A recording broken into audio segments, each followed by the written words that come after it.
Final offseason move. This one, we heard. I don't know if y'all talked about it last week. We talked about it last week. Ken But we did Climo. not speculate this. We all thought it was going to be something else. Ken Climo left Innova. Talked about that last week. Yeah.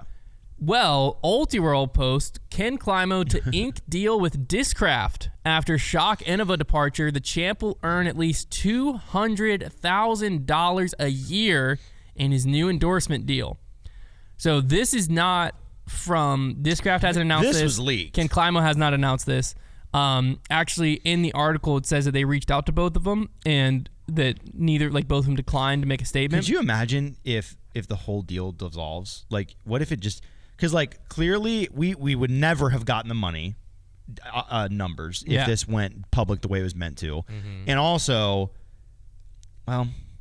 This could have been an intentional leak. I'll say, there is always the frame of thought that Discraft wanted it to be this way because they wanted to get the numbers out, but they didn't want it to feel like they did. But because, like, Charlie Eisenhood does not do this. Seem like a guy who was just getting a dig and threw it out there because you could make enemies. It's a pretty big deal.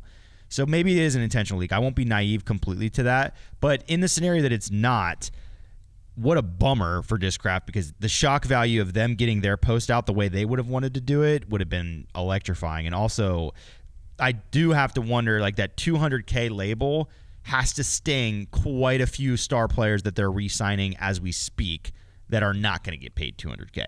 Yeah. Like, they've got some big names. Well, it says now the 56-year-old Hall of Famer set to begin Dude's 56 and he doesn't play anymore. New chapter in a multi-year deal with Discraft valued at more than $200,000 a year, according to multiple industry sources. Discraft is expected to release a Climo lineup of discs as part of their new marketing agreement. Climo neither confirmed nor denied the news, and Discraft declined to comment.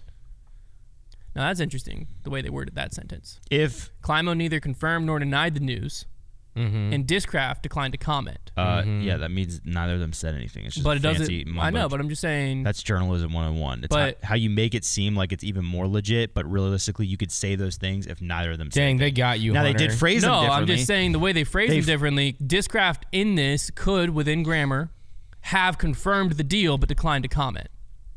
True. Yeah, you never know. So, when we were talking about this last week, we were mostly, obviously the line of discs that's what made sense, but we were speculating it would happen as his own manufacturer. The business play would kind of be like something along the lines of, I'm making Innova discs the way they used to be, or I'm going to make all the molds Innova never let me make, like something along those lines. Doing it under the Discraft brand is, first of all, if you're Innova, just a big old slap to the face. Like, that's a bummer. Your number one competitor just took the legend of the game. And then number two, it's just going to be so interesting to see if they can convert on this. Dude, that's crazy. Because they got to make their initial sale of this. I hope they print as many discs as they possibly can get their hands on, because they are going to have one huge hit of this. Because I want to buy it. People are going to want to buy it, I think. What universe are we in right now? Yeah, it's bizarre. It's like we're in some kind of weird alternate universe. well, I think the best thing that they could do is Ken Climo's been, other than a fake Twitter account, all but absent from our sport. I mean, he did commentary at USDGC once or twice. He did a phenomenal job at it. But, like, he has not been around. He's not been present in the sport. No. So I think the best thing Discraft could do for the sport in general is, if this deal comes with, like, Ken Climo's going to be in some form of content, some form of involvement in events and marketing, you know what I'm saying? To where, like, because, like, right now, Nate Doss is our best face of older disc golf we currently have as far as, like, forward facing. And there's nothing wrong with Nate Doss, but, like, the champ, Ken Climo, like, he's the all-time most awarded player. You know, whether you want to call him the greatest of all time or not, who cares? But 12-time world champion, 5-time U.S. champion. No one else has numbers close to that. So it is important, I think, for him as far as, like, keeping the history of the sport alive, of being able to tell people and, like, give insight that literally only he can. So I do think that could be a longer-term play of if Discraft is a part of getting Ken Climo back into the sport. There's also a lot of goodwill that comes with this, just because it's been pretty well known that Climo and Innova, like, he hasn't been treated as well as you would expect a 12-time world champ to be treated at a company. And so there's also plenty of rumors and stuff, which we won't get into the rumors, but like there's plenty of stuff that like he's getting paid way less than you would have thought. So there's also the goodwill from people who are in the know of Kenny's finally getting the money that people probably thought he's been getting for years. So there's also that play. But the toughest part is if you're a Ken Climo fan, that means you've been around this sport for longer than me. Really, because I got to watch Ken Climo play like once or twice. And therefore, you're probably an Innova diehard through and through. If the Paul conversion didn't convert you, the Kenny one's not going to. Yeah, for sure. Yeah, that's the thing is like I think the biggest sales point you have here for Discraft is curiosity.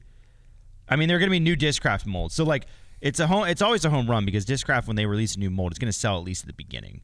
And then you have that extra curiosity of like, what's this? I'm curious. Maybe Discraft will finally make a rock. Well, I am curious to see what direction they go. Like, do they try to go a direction of we're making molds that Ken liked to throw, but putting a Discraft twist on it? Do they come out with a new plastic blend? Like, what direction do they go with that? And then also, how big of a market is there? Because like obviously you have the curious first time buyers. Is there a market of old Innova guys who love Kenny and will switch over to trying Discraft because of this? Like, it was that part of Discraft's mindset of like, hey, we can take some market share. I don't know that it's there. By a lot of old guys, I just wonder how many putting leagues and weeklies out there people are like that trader. Yeah, I don't know. Yeah, I don't know. Well, I think the big play is because, I mean, at this point, the newer players far outnumber the older players. Yeah. As far as like people who've gotten into disc golf in the last 5 to 7 years is way more than people who are still playing from the early 2000s. Oh yeah, the people. I mean, like the sale you have to make is to this audience. So what that could be, I don't know.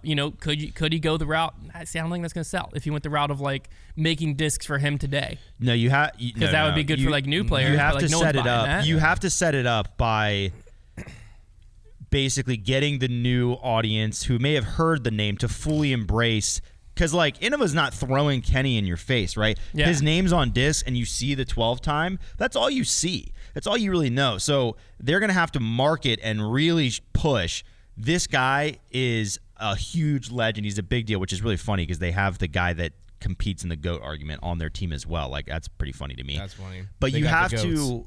Yeah, you have to really like. Yeah, maybe there's a marketing thing. Is Paul and There's Kenny. a title thing. Discraft just turned into a petting zoo. They got the goats. They got the petting I don't zoo. think you want to do that. Discraft just turned into a farm. How Yeah, it's about? bad. But yeah, that's not quite it. I think they have to really We're heavily. close. They have to heavily market the idea that like he's this legend, and then turn people onto the discs a little bit.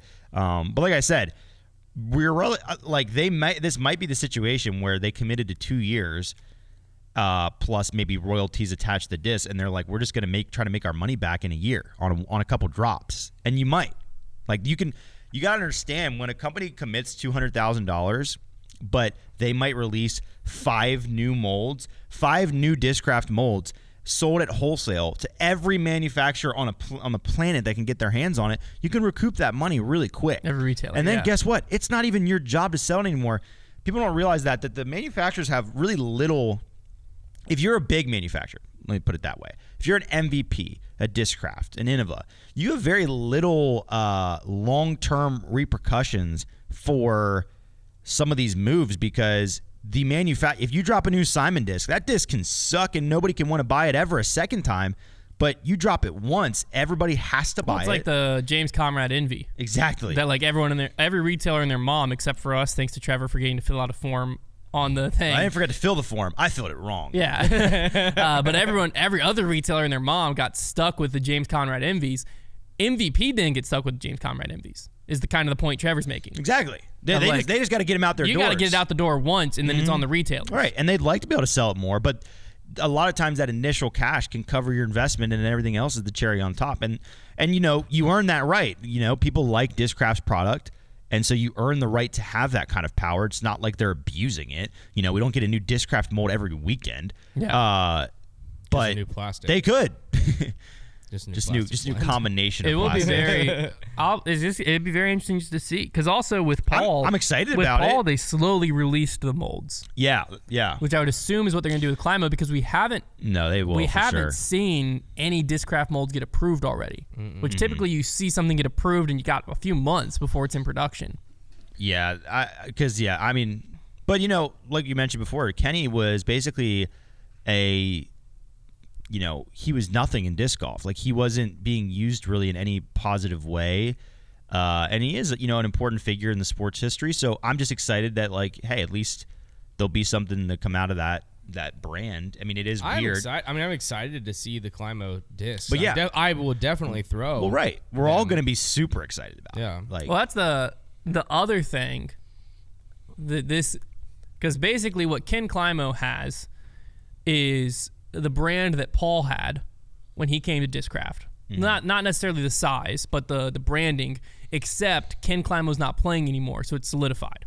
He has the Tiger Woods-esque brand, more or less, which obviously Tiger's still playing, but you get what I'm saying. Where, like, Paul, we've talked about, like, every year Paul plays and his dominance wears, it, in a roundabout way, hurts his brand. I mean, that's you just described the Tiger Woods brand as well. But Ken Climo doesn't have that anymore. He's done. His dominance is in the past, and it's something that's, like, unheard of. You Right. can't So all you have to do anything about him. is just keep pointing back to it. The tough part, none of it was with Discraft. So that's the hardest part of the marketing, is can you convince people to buy something that Ken Climo didn't actually ever use? That's the where dude doesn't play disc golf anymore. Exactly. He can't play disc golf That's anymore. where I think that it's going to be so important for them to market these new discs as, like, basically handpicked by Kenny to be like what he liked to throw, or like what he wished he could have thrown. Right, back then. exactly. You have to really make it about, like, okay, like, this is something he would have won 12 world titles with. But it's an interesting one.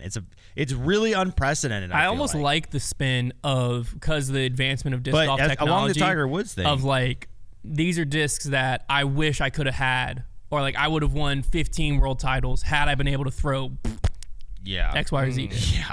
Well, and along the Tiger Woods thing, we kind of talked about this on the off-season podcast with, like, the brand ties and how strong they are in disc golf. Because Tiger Woods left Nike, went to TaylorMade a few years back. That was a really big deal. But it still wasn't as bizarre as, like, something like this. Because at the end of the day, though it was crazy not to see Tiger hitting Nike clubs for the avid golf fan, it's still Tiger Woods. Still looks basically the same. In disc golf, there's a different level of, like, you and your company are one, especially with somebody like Ken Climo. And so that's why this is even more foreign. Because, like, you can believe Tiger Woods can hit a different pitching wedge for a different company the same way. The discs thing, it gets a little different. Like, if you didn't have your Rocks or your Wraiths, would you have been the player you were? And people might not believe in that, but, like, it does happen. There are certain players who really believe and fall in love with certain molds, and their game can change if they don't have access to them. It is the weird thing about disc golf.